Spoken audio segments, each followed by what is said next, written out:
φτιάξουμε ένα μπαλάκι. Τι θα λέγατε αν στο μεταξύ έγραφα μουσική πάνω στην ποίησή σας? Τραγούδια.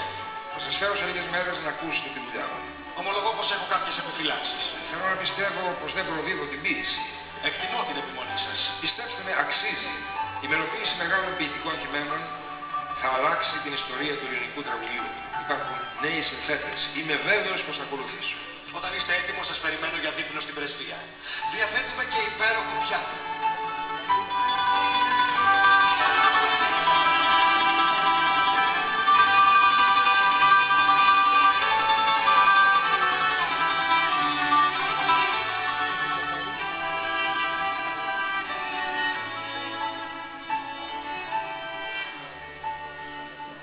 Η Μαρό μας έχει ετοιμάσει να φάμε στο σαλόνι. Αγωνιώ να ακούσω. Με τη σειρά μου αγωνιώ αν θα σας αρέσουν. Αλήθεια, πώς βγήκαν? Θα τα ακούσετε. Καλησπέρα σας. Μαρό, ο κύριος Θεοδωράκης. Χαίρομαι πολύ που σας γνωρίζω. Ο Γιώργος μου έχει πει τόσα για σας. Τιμή μου. Ακούμε με τον Γιώργο τα τραγούδια σας. Έχουν κάτι το ξεχωριστό. Ευχαριστώ. Μέχρι να μας σερβίρουν, θα θέλατε να ακούσουμε κάτι?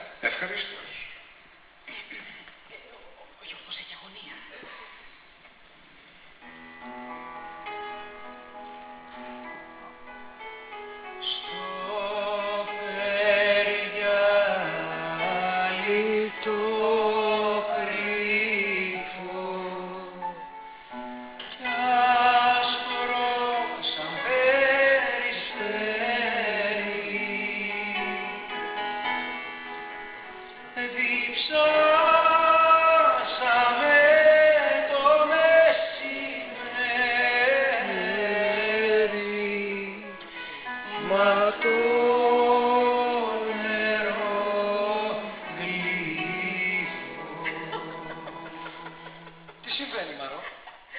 Με συγχωρείτε, όμως αυτό το ποίημα έχω ακούσει να το απαγγέλει τόσες πολλές φορές ο Γιώργος που μου φαίνεται πολύ περίεργο να το ακούμε μουσική.